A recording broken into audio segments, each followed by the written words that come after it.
nosotros damos precisamente porque nos cuesta confiar en el Señor. Porque Jesús no se dio un 10% de Él, y Él no se dio 5%, y Él ni siquiera se dio 20%.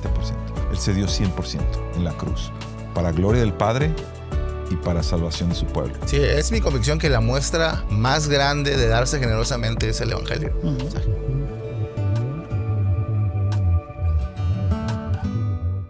Muchachos, en nuestra serie de liturgias, uno de los temas que queremos hablar es por qué dar.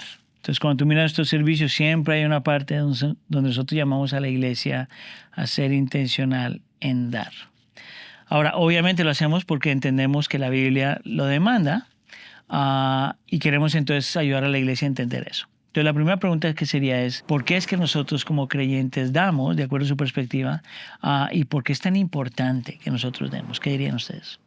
Lo podemos ver y abordar desde diferentes perspectivas, porque todo lo que Dios hace con sus hijos, con el ser humano, siempre tiene propósitos múltiples, ¿no? Nunca es como unidireccional.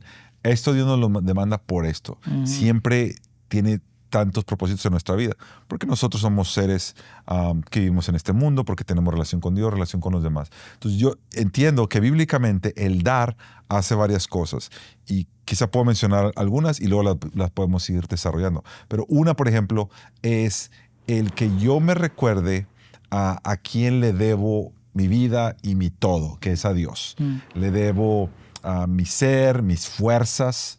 Entonces lo que yo recibo por mi trabajo o mis fuerzas, se lo doy a Él. Otra cosa que me recuerda es que yo vaya en contra de los ídolos de este mundo, y uno de ellos es el del materialismo y el ser posesivos y querer tener más y más y más, la ambición. Entonces el dar me hace combatir mis ídolos.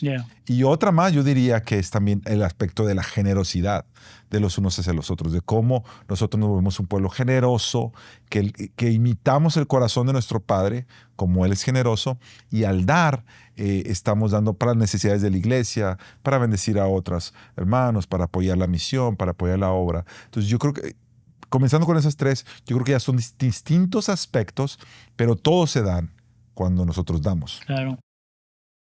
Podría decir también que es una norma desde el Antiguo Testamento hasta el Nuevo Testamento. Es una práctica que Dios estableció desde un principio, incluso antes de la ley. Nosotros podemos ver cómo el Señor, por ejemplo, puso en el corazón de Abraham diezmar. Después de que tiene una conquista, le ofrece los diezmos a Melquisedec.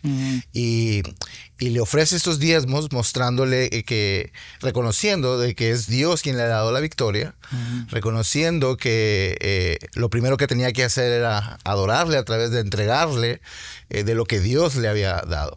Entonces después vemos ese mismo patrón ya más establecido, más en la ley, y después también lo vemos para nosotros en la iglesia contemporánea, ¿no? En el Nuevo Testamento podemos ver una clara indicación que Dios nos ha llamado a dar con generosidad, de acuerdo a que se nos ha bendecido. Entonces podemos decir entonces que dar es una respuesta de agradecimiento porque Dios ya nos ha dado. Damos de lo que Dios nos ha dado. Ok, tú mencionaste entonces la palabra diezmo, que es un concepto bien interesante. Nosotros como iglesia, por lo general, que bien, en tu parte tú no hablaste del diezmo, ¿verdad? ¿Por qué es que nosotros como iglesia no enfatizamos necesariamente el término diezmo? ¿Qué dirían ustedes? Pero una parte, y Daniel hace un punto muy, muy interesante, porque la mayoría de las veces que hablamos del diezmo, tenemos que ir forzosamente al Antiguo Testamento y ver cómo, como parte de lo que Dios le pedía al pueblo, era este 10% de todos sus ingresos, ¿no? Lo vemos en Jacob, cuando él le diezma al Señor, cuando el Señor le aparece después de aparecérsele en Betel, y Jacob tener esta visión del Señor. En su oración le dice, bueno, sí, Señor, si tú me cuidas, me proteges, tú serás mi Dios, y de todo lo que me des, el diezmo apartaré para ti.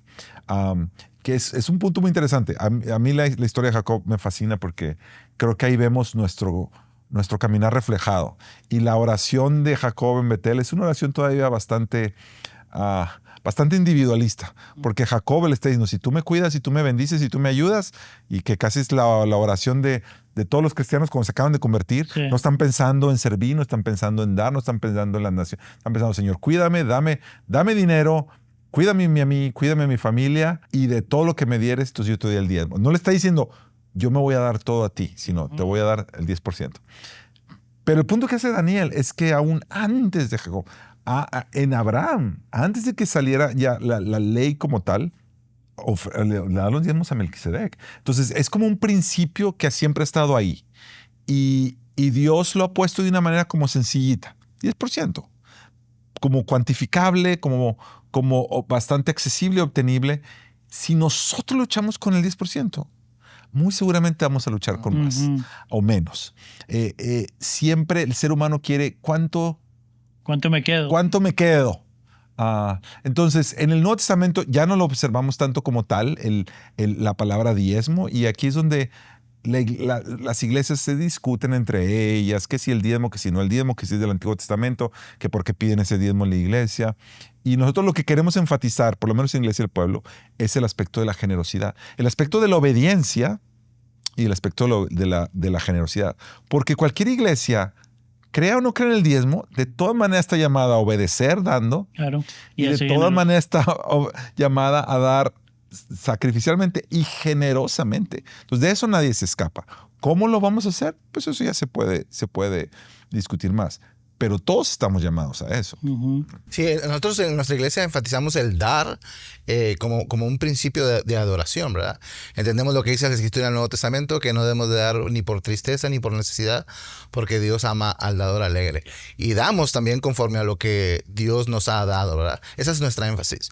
Adora a Dios a través de lo que Él te ha dado, lo que te ha confiado, tus dones, tus talentos, tus recursos, tu tiempo, tus habilidades, entregas al Señor. Y estamos hablando ahora específicamente del dar nuestros recursos. Y cuando nosotros le damos a Dios, no solamente le agradecemos, sino también le decimos, dependemos de ti y te damos gracias porque tú has suplido nuestra vida. Yeah. También lo enfatizamos porque es parte de nuestros valores como iglesia. El primer valor nos enseña que nosotros somos una iglesia que es generosa, ¿verdad? Damos, constantemente repetimos eso desde el púlpito, nosotros damos de lo que hemos recibido. Hemos recibido generosamente damos. Y también creemos que el dar es un principio de adoración, es otro de nuestros valores. Cuando damos, lo damos con la intención de adorar a Dios. Por eso no damos ni lo que queda ni lo que sobra. Apartamos para Dios lo que entendemos que Dios se merece de nuestra vida. Creo que un buen principio para aplicar ahí es... nosotros damos precisamente porque nos cuesta confiar en el Señor.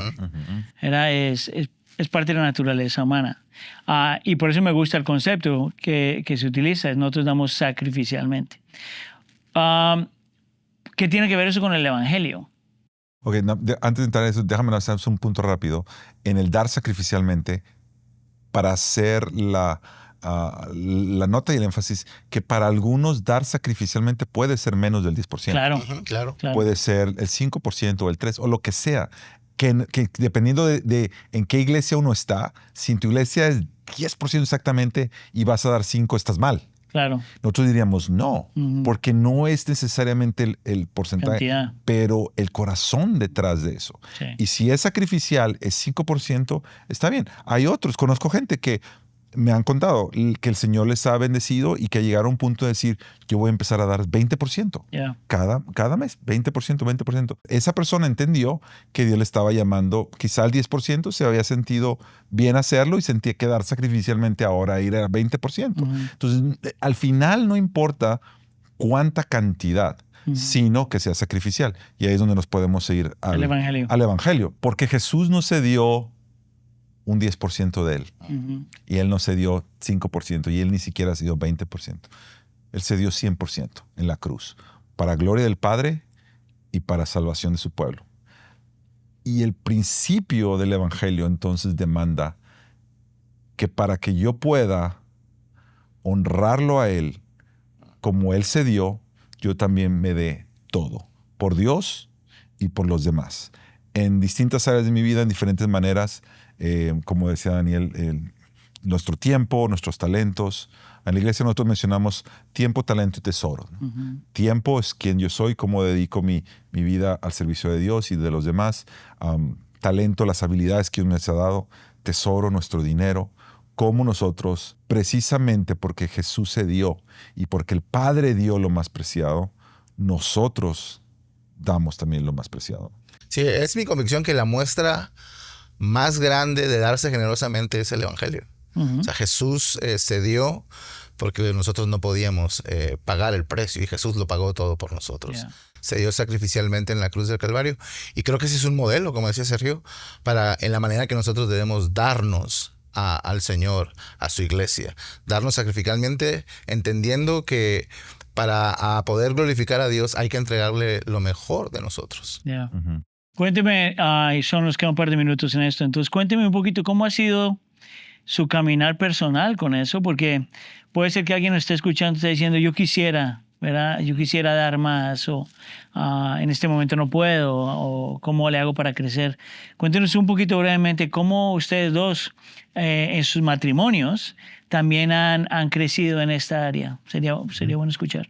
Bueno, para nosotros, creciendo en una iglesia tradicional donde se practica los diezmos y las ofrendas, desde un principio fue algo que estuvo presente en nuestra forma de ser discipulados. Pero con el tiempo entendimos que adorar a Dios es algo en lo que, a través de las ofrendas, es algo en lo que uno se debe preparar. Alguien decía que el billete más popular en la iglesia es el de $1, ¿verdad? Pero la realidad es que a veces nosotros no venimos preparados para darle al Señor. Pero es algo que nosotros hemos aprendido a discutir en nuestra casa, hablarlo, el decir, eso es lo que entendemos que tenemos que entregarle al Señor. Y por supuesto, con los años hemos madurado, hemos crecido y hemos entendido que darle al Señor lo que le corresponde no solamente nos produce el placer de darle al Señor, sino también produce bendición en nuestra vida. Yeah. Sí, nosotros, mi esposa Rosita y yo, también venimos de un trasfondo en la iglesia donde el diezmo era bastante enfatizado. Entonces, desde muy jóvenes en nuestra fe, cada uno aprendimos a dar al Señor con nuestros diezmos. Con el tiempo, lo hemos seguido practicando, gracias a Dios, en la medida que Dios nos ha...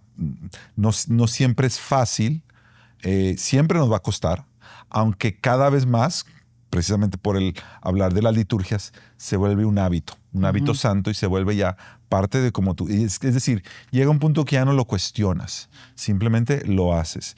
Ha habido momentos en los que también hemos considerado parte de lo que como matrimonio estamos dando al Señor, de ahí también vamos a dar para apoyar misioneros, etcétera. Pero, y este ha sido nuestro principio, y hablamos con esto Daniel y yo, la mayor cantidad de lo que damos al Señor como matrimonio es para nuestra iglesia local. Claro. No puede ser otra diferencia. Y hablábamos hoy que sabemos de gente que dice, nosotros damos, pero por ejemplo, los inmigrantes en los Estados Unidos, mucha de nuestra gente, de pronto nos dicen, sí, nosotros damos nuestros diezmos a nuestra iglesia en la que estamos en México. Y a veces el razonamiento puede ser, es que ahí hay más necesidad en Latinoamérica que en los Estados Unidos. Y yo creo que sí, la verdad sí, hay más necesidad. Pero eso no cambia el principio de que tú honras tu casa espiritual, donde Claro. tú estás recibiendo palabra del Señor, donde tú tienes tu comunidad de hermanos, donde estás creciendo en fe. Ahí es donde tú das. Yo creo que hay espacio para, de todo lo que se va a dar como familia, ok, esto demos para misiones o demos para misioneros, pero no puede ser lo mínimo para mi iglesia. Al revés, debería ser donde más comprometidos estamos. Es aquí, porque es aquí donde estamos. Yo puedo ayudar la casa de amigos, porque si veo que a un amigo le falta algo en su casa, quizá le puedo ayudar. Pero donde yo voy a invertir más es en mi casa, Claro. porque es mi casa. O sea, sería ilógico que yo esté ayudando en las casas de todos y a mi esposa la tenga triste, porque en mi casa nunca invierto. Y es lo que sucede espiritualmente cuando hay cristianos que dan en todos lados, menos en su iglesia local. Claro. Claro. Bueno, y yo creo que el dar a tu iglesia local, una de las cosas que hemos estado hablando con la liturgia es que tú haces estas cosas no solamente porque la Biblia te lo manda, sino porque tú lo necesitas. Ahora, yo creo que ustedes han hecho argumento de diferentes formas, que hay todos estos beneficios espirituales cuando nosotros damos, pero yo diría también que parte de la razón por la que nosotros damos a nuestra iglesia local es precisamente porque al dar a la iglesia local está forjando en nosotros un amor y compromiso para esa iglesia local. Bueno, muchachos, muchas gracias por participar en esto. Gracias.